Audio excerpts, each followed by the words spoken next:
Barchaga assalomu alaykum. Mana YouTube kanalimni ochganimga 1 hafta bo'libdi bugun. Hozir Pythonda Telegram uchun bot yasash bo'yicha bitta kurs tayyorlab o'tirgandim. Dam olish vaqtida kanalimning statistikalarini bir ko'ray deb ochsam, podpischiklar soni 10 ta bo'libdi. Shu 10 ta bo'lganda bitta video ishlayman deb o'ylab yurgandim. Ya'ni 10 ta bo'lgani uchun hozir bitta statistikalarni ham ko'rsataman. Ya'ni kanalimiz qanaqa ketyapti. Xo'p. Mana ko'rib turganingizdek, bizda podpischiklar soni 10 ta bo'ldi va prosmotrlarimiz 605 ta va salkam 7 soat kanalimiz videolari ko'rildi.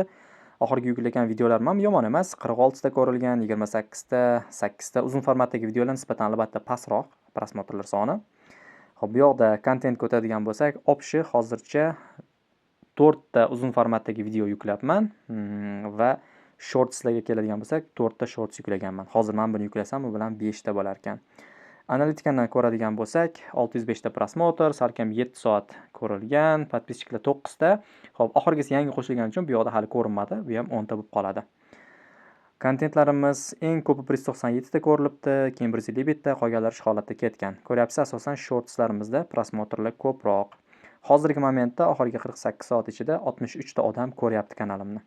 Yomon emas, kanal ochilganiga 1 hafta bo'ldi, podpischiklar ham oshyapti. Xudo xolasa, mehnatimiz mevasini beryapti.